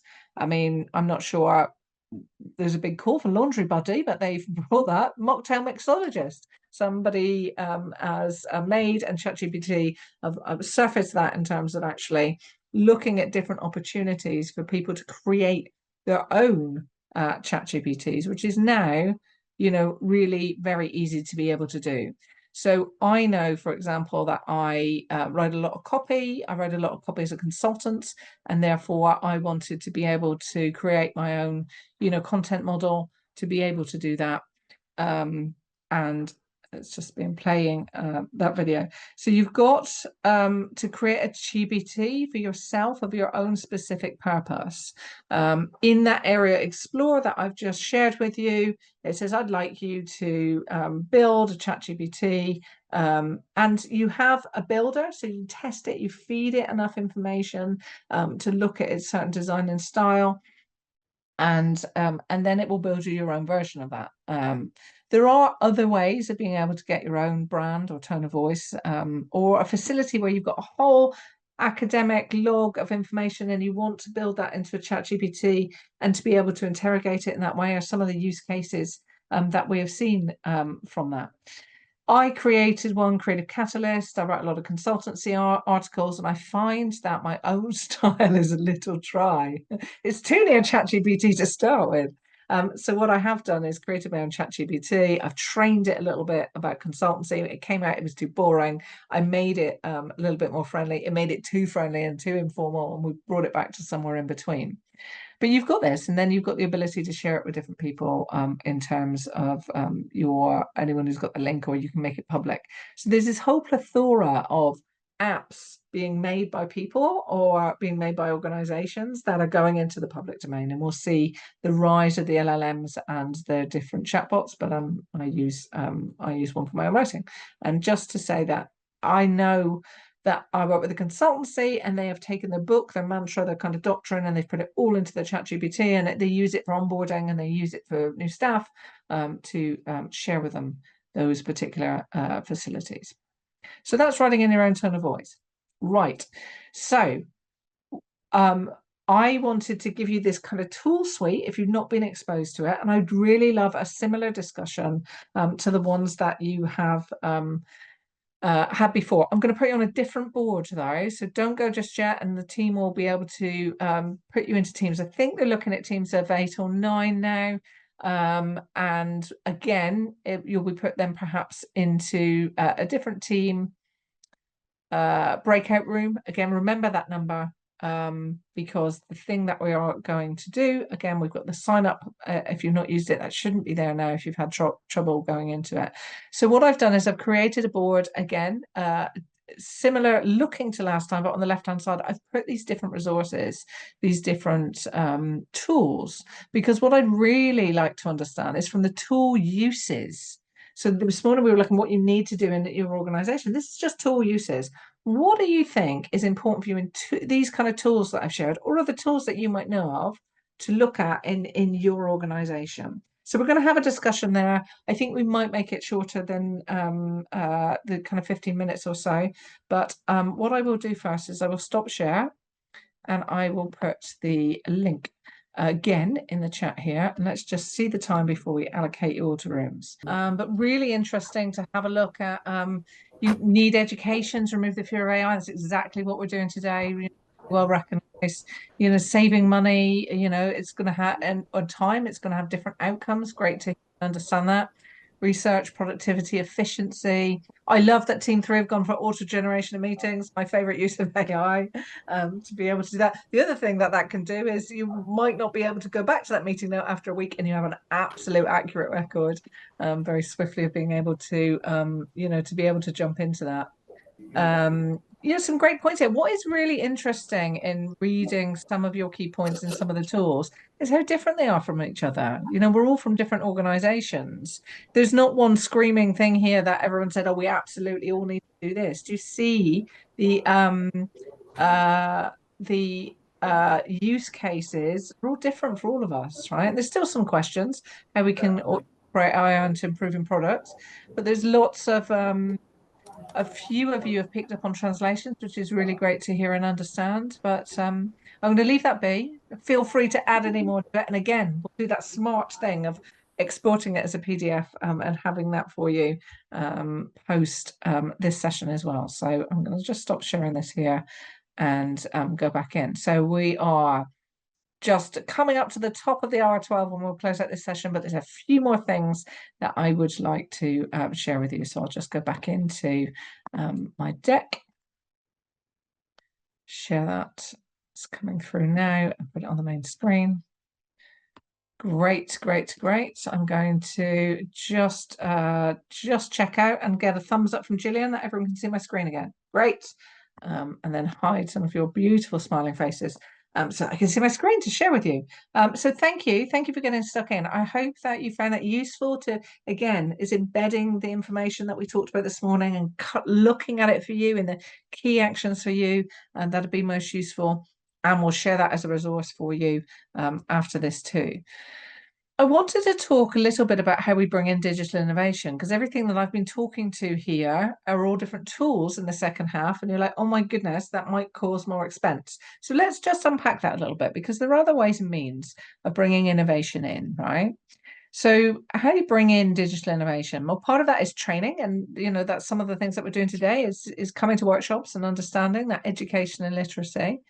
But actually, you don't necessarily have to bring everything in yourself. You can then offer and open a competition, perhaps. You can commission work, perhaps. You might be able to look at an incubator where you bring in a couple of different companies to solve a real world problem. You can set up a working group, and more than your AI task force internally. You might bring together a group of local agencies and a group of local businesses that might form a working group that have all got perhaps a common issue, or challenge prizes. And this is the way that we've seen when looking at innovation. You think, oh my goodness, I've got to build and buy all of this myself. I just wanted to widen that and look at other ways in which that you can look at this, and you don't necessarily, with a prize or a commission or a competition, necessarily have to find that sponsorship all yourself. I remember gov.uk is the most transparent website for a government interaction in the world. And essentially it started from £250,000 competition, but can someone build a better website than we've got in government? And this is how it started, as a proof of concept. But that money was put up by industry. It wasn't, provided for by government. It was a challenge to government. So it's your public sector, so you'll be really appropriate about who you partner with.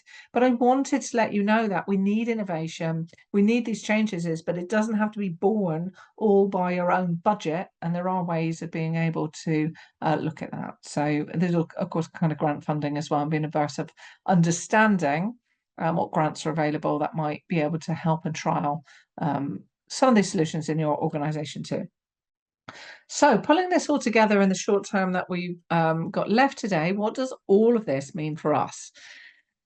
There's all kinds of different tools, and it's not about being excited by the tools. It's really looking at what is the problem you're trying to solve for yourself as an organization or for your audiences. And that's the starting point, the problem statement. Not we are going to do this, we need to do that. What are we trying to do, and what are we trying to solve? And that then articulates what type of tools, what type of partners, what type of facility that you need to. So just consideration for you. Get your hit list of things that you're trying to solve. And then I'll share this with you. It's there's all kinds of AI maturity models. I look at lots of them, but I found this one probably the most useful, if you like. And this is again from Infotech, and I've given you the link here. And it's just a reminder of our own AI maturity. We're at different stages of this, and we've even seen that from the comments that you have all kindly volunteered in the chat here today about what you might be using. Some of us not just as individuals, but our entire businesses are at the exploration stage. They're aware that you might need governance, but you perhaps haven't got it back together. Your data is perhaps in silos, that you probably have a few people using a bit of AI internally, but maybe not as many skills as you need to just yet. There's maybe not standards.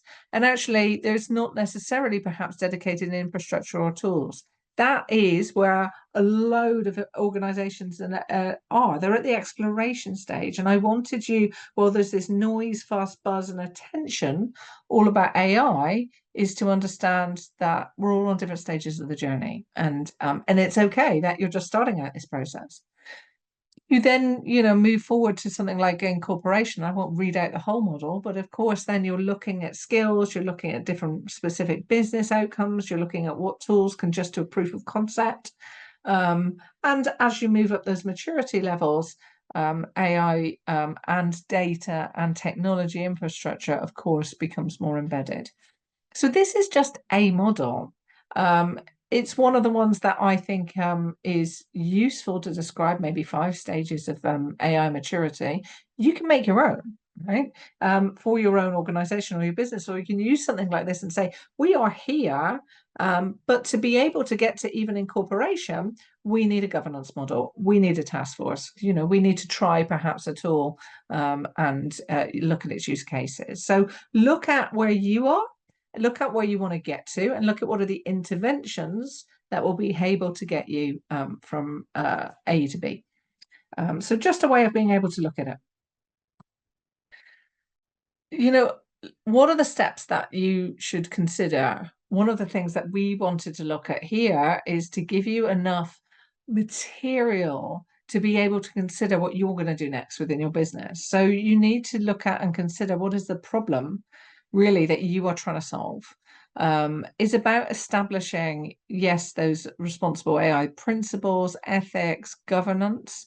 It's about understanding your maturity, and I've given you, just like I said, one model here, and assessing perhaps the risks. And part of that is learning about what the risks are and in their application to data and the tools and how you're using them.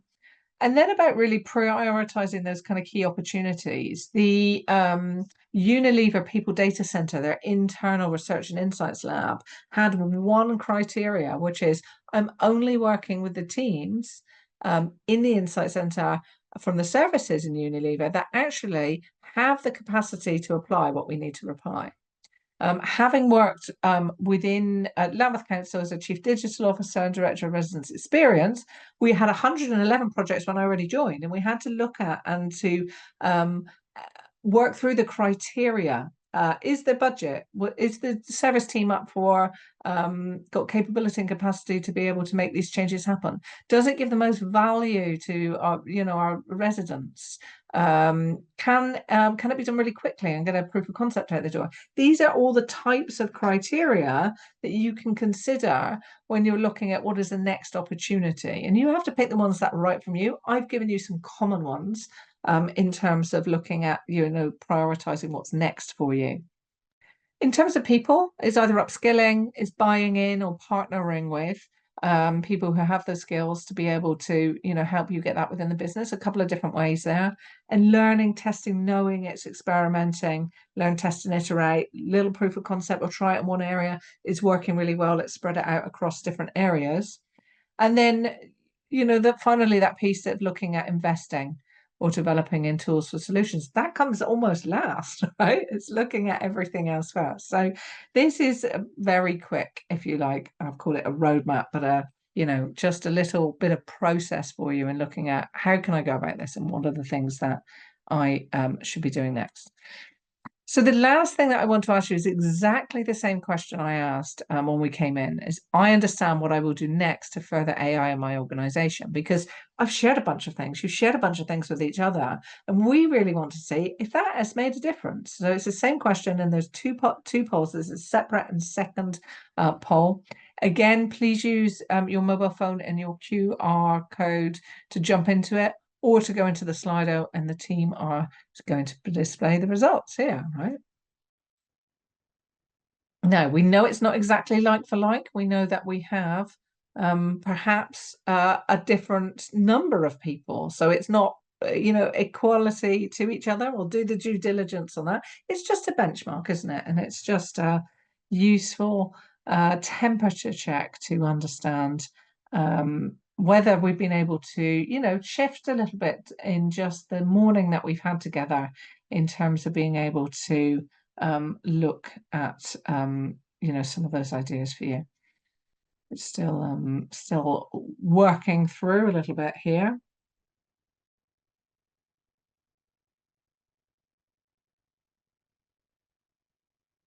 I think we'll leave that running. Good to see. I can see, I think there's more in the yes, I understand, which is always pleasing to see. Like I said, we had a different number at the start and a different number at the end of that. I've got one or two just slides just left for you here. So I'm going to just jump back into that and share that with you just before we close out the session.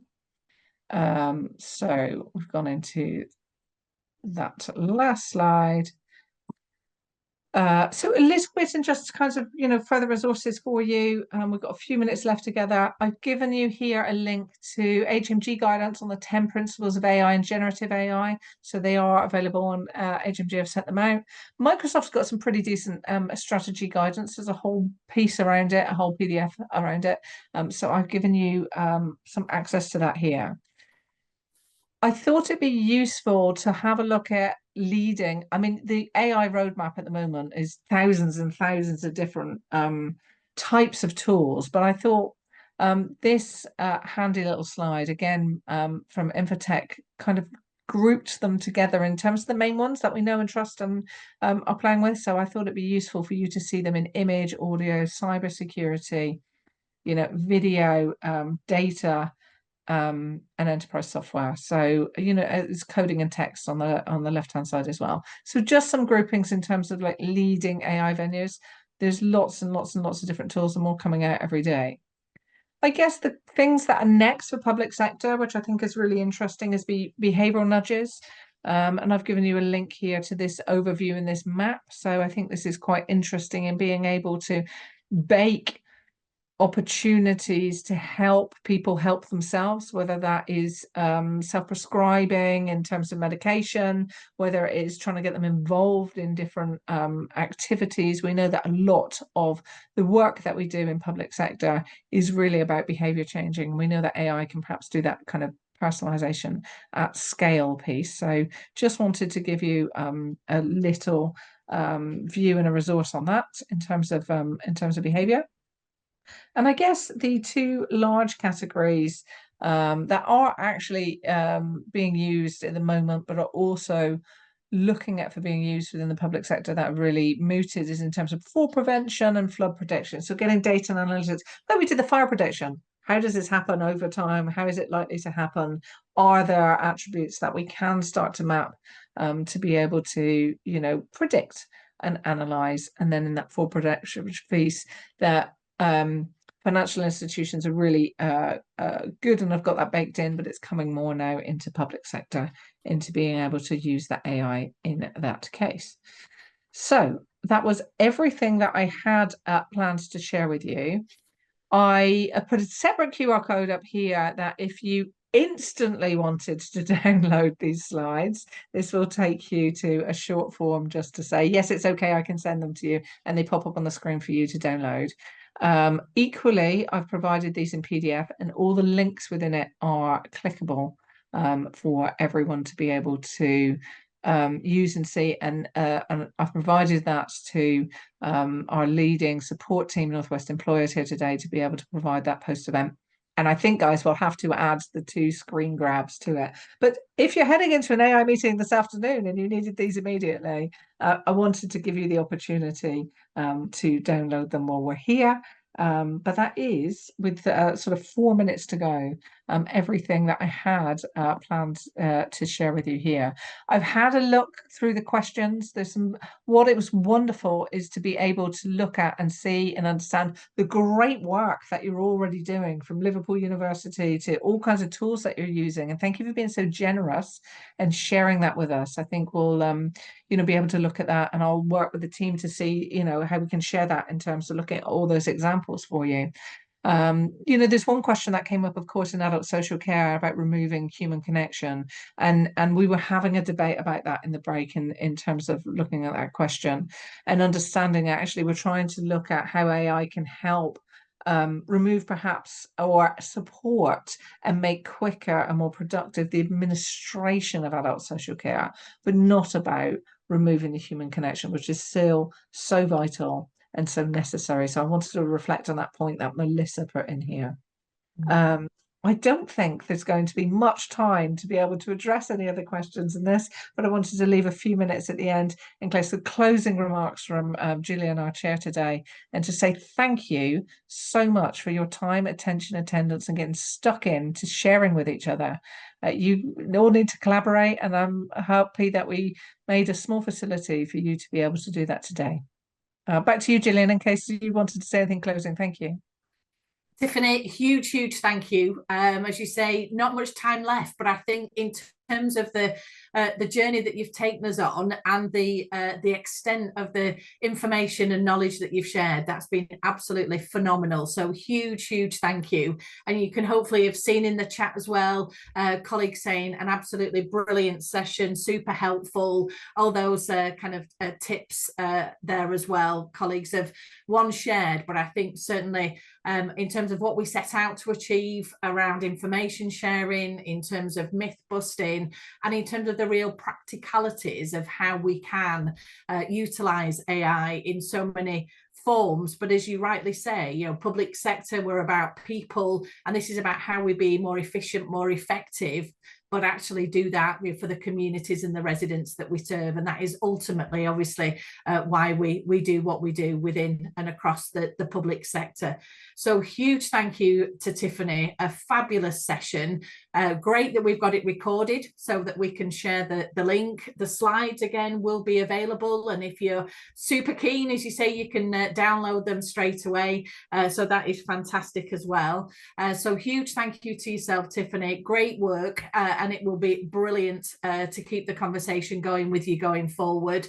Huge thank you to the team, the 5 partners, and in this instance the North West Employers team as well, that have worked together and work brilliantly behind the scenes to deliver such an efficient and effective session. So huge thank you to the team.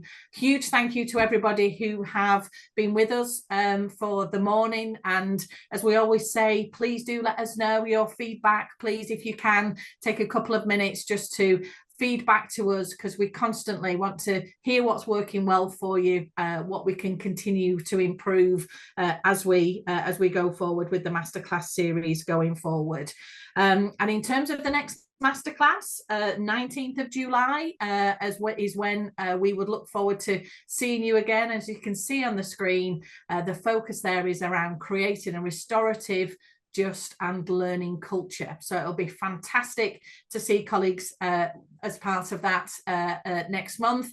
But for now, huge thank you to Tiffany once again. Thank you, colleagues. Hope you can take this learning and really make it work for you in your organisations. Good luck, thank you, and see you next time.